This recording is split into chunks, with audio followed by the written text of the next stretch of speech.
Why we run from ourselves.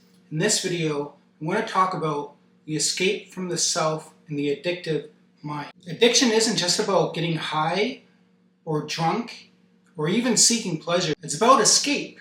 But what exactly are we running from? The answer might be closer to home than we think. We're running from ourselves. Truth is, many people can't sit alone with their own thoughts. According to a study from 2014, 67% of men and 25% of women would rather inflict an electrical shock on themselves than sit in alone without distraction, and the only means to escape boredom is by reflecting on their own thoughts. So think about that. People would much rather endure pain, some level of distraction, rather than sit alone with their own thoughts. So people are running from their own self-reflection.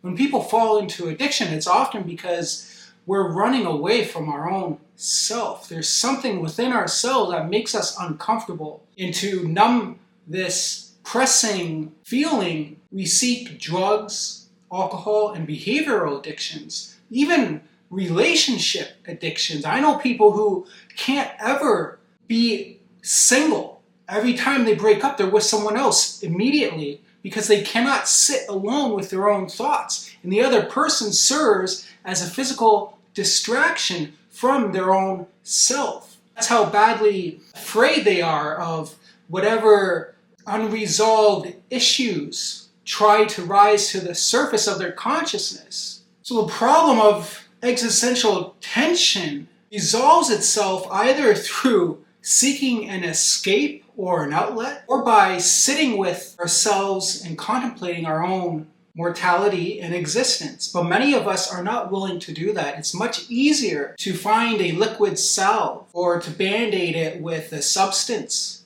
or to find some distracting behavior or stimuli that will take us outside of ourselves so that we don't have to sit with the uncomfortable truth that we're mortal beings who are facing death at some point. Life incurs death.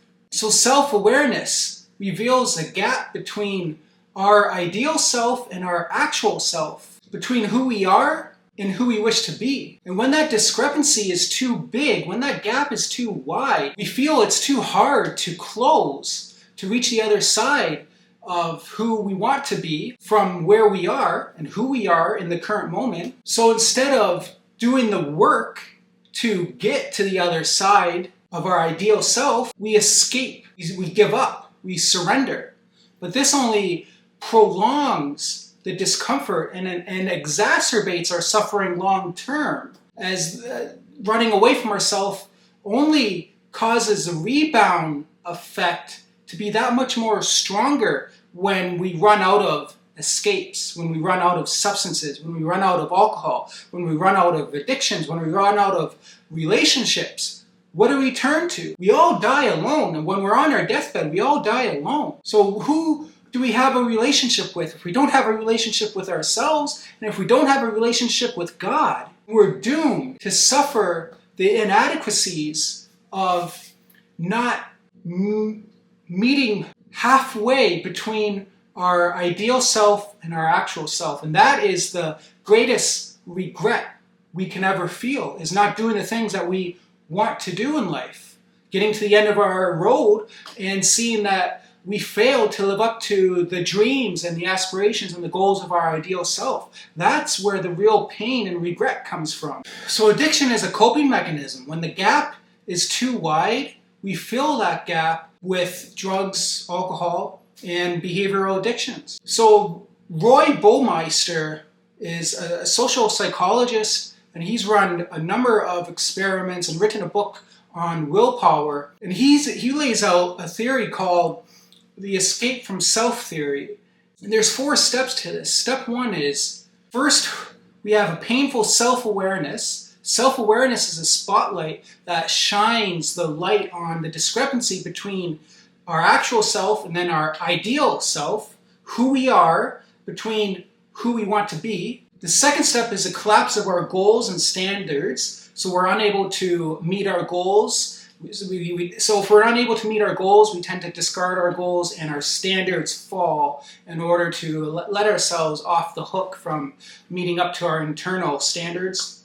Step 3 is a narrowing of our consciousness. So if we can't meet our ideal self, if we can't bring our inner vision to reality, then we have to narrow our consciousness in order to escape our failed reality. Step 4, which is escape from impulsive behaviors or substances. Now, from personal experience, I can say that when I was in active addiction for those 20 odd years, what kept me in addiction was that I had an ideal vision of myself, and because I failed to meet up to that vision, I ran away from it because I saw the gap between my actual self and my ideal self as too wide, and I had met some failures in my early life, my young adulthood. So I thought that, you know what, my dream is unattainable, it's not worth pursuing. Because I can't meet the expectations, I have to run away from the fact that I'm a failure and I failed to meet up with my expectations. So I'm going to drink myself into a hole. I'm going to narrow my self-consciousness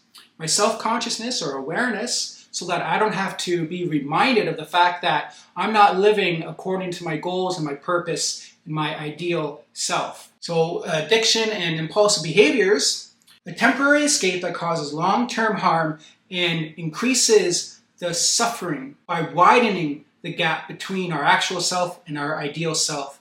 So the band-aid that we apply to this wound inside of ourselves of not meeting up to our expectations of our ideal self, the addictions, the behavioral addictions and substances, all it does is worsen our long-term outcome, and it delays the inevitable. So it's much more wise and efficient to tackle that problem right now rather than pushing or kicking the can down the road. Because one thing we don't get more of is time. Time is limited, and my greatest regret is that I didn't get sober 10 years sooner, 5 years sooner, 2 years sooner. Like these 18 months in sobriety feel like 3, 4, 5 years that I wasted in addiction. So I can only imagine what I could have achieved if I didn't fall into the pattern of escaping from self-awareness because I was too uncomfortable with not meeting my goals and I didn't want to put in the work to achieve them.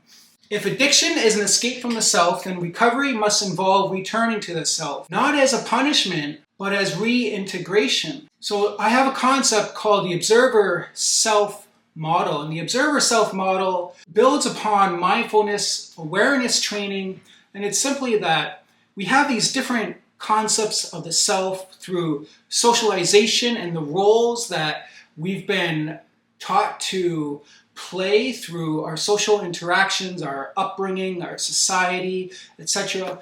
But behind all of that is just our pure, unadulterated conscious awareness, and this I call the observer self. And if we want to reintegrate the fragmented aspects of ourself in a Jungian sense, then we need to rely on our impartial observer, which means we have to release judgment of our failures in order to move in a new direction that is healthy and integrative. So to do this, we need to be mindful of the present moment. We have to sit with ourselves, we have to sit with our thoughts, our feelings, our desires, and realize that we are not our thoughts, we are not our desires, we're not our feelings. We don't have to act on them as if they're commands or demands on us that need to be fulfilled, because they're not. And the observer self allows us to sit from an overarching position where we can observe our thoughts without acting on them. If trauma creates internal fragmentation of the self becomes unbearable, and that's why we cannot sit alone with ourselves. That's why the people in this study chose to shock themselves rather than sit alone with their thoughts, because maybe they have some regrets, or maybe they have some unresolved sin or past behavior that they feel guilty for. And like, how are they going to reconcile their feeling of guilt and sin with who they perceive to be in the moment? In general, people will seek to escape that feeling by seeking distraction. True healing starts when we're able to bear ourselves. If the self has become unbearable, then we need to bear ourselves. This allows ourselves to see ourselves with compassion and clarity. And this is the role of the observer self. So the takeaway here You are not your thoughts, your shame, or your past. You are the one who can face them. And in facing yourself with honesty, you begin to heal. As you leave this video, I want you to reflect on yourself. What part of yourself have you been trying to escape?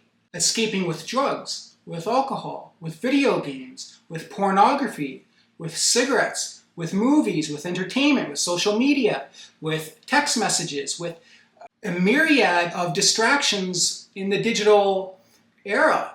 I want you to reflect on this and be honest with yourself. And then I want you to do a short practice starting today. Can you sit with yourself without distraction for 2 minutes? That's all I ask of you. Sit with yourself for 2 minutes starting today. Sit with yourself with awareness and compassion.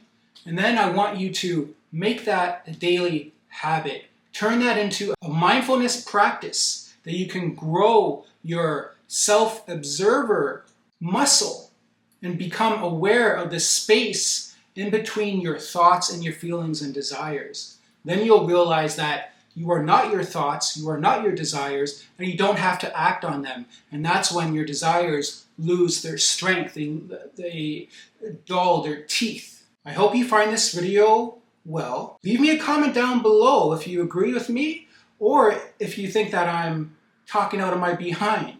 Give me a like and subscribe. Check out this video for more.